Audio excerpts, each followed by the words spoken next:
Welcome back. A new and urgent warning this weekend targeting nations and politicians about the growing climate crisis. A new report published this past week by the Intergovernmental Panel on Climate Change says countries, including the U.S., must move faster to limit emissions from coal, oil, and natural gas. The panel was convened by the United Nations, and its findings will headline the UN's climate change conference this fall. Gregory Nemin, a professor at UW-Madison's La Follette School of Public Affairs, was one of just 24 American scientists who contributed to the report, and he is joining us now. Thank you for being with us today. I mean, this is a big deal with this report just coming out this last week. It's almost 3,000 pages, but I know that you can sum it up a little bit for us. So what would you say is the climate outlook based on these findings?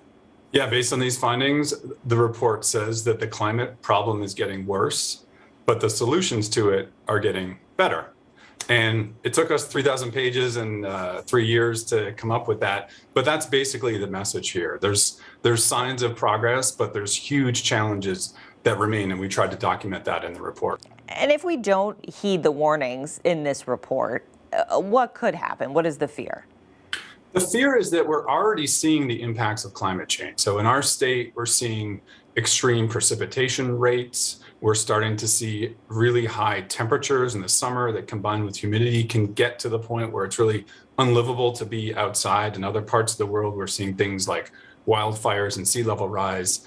And that's all happening at the 1.1 degree of temperature change we've seen over the last 200 years.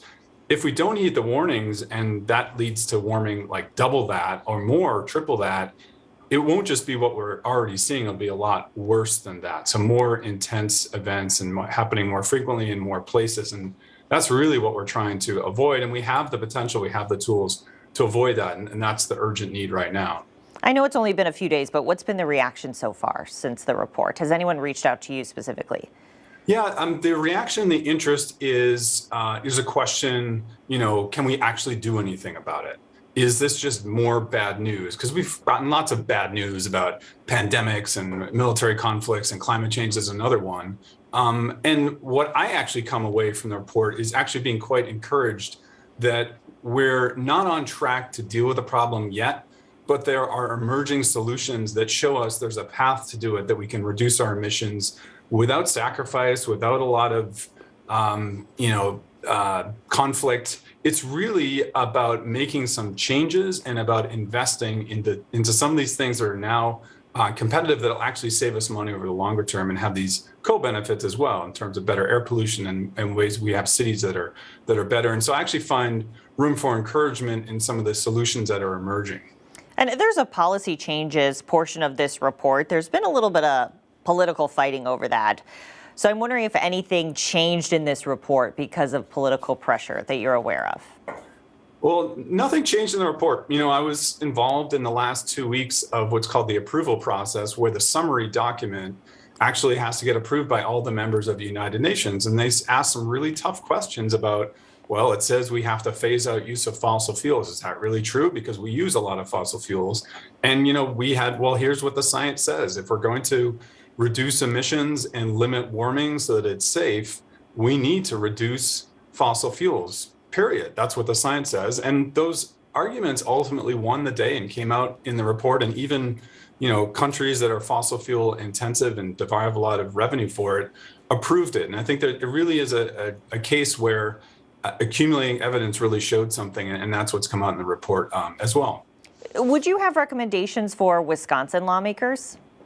Yeah, it's to take advantage of what's working. And that's something that the report does in painstaking detail, is to say, look, we have this challenge, we need to transform our energy system, but look, some things have been working really well. The cost of clean energy technologies, of solar, of wind power, and electric vehicles has dropped dramatically over the last 10 years by like almost 90%. And so that creates a whole set of tools that 10 years ago were not affordable, were not realistic, were too small and tiny. But these things like electric vehicles and solar and wind are getting adopted on a really large scale now and are doing it affordably, and the costs continue to go down. So that's something I would say we need to take advantage of that and start to electrify our transportation system and take advantage of renewables where we can. Great. You're really representing Wisconsin here in terms of this international discussion. So thank you for your time. Thank you. Good talking to you. Up next, the former Wisconsin teacher now refusing to leave Ukraine.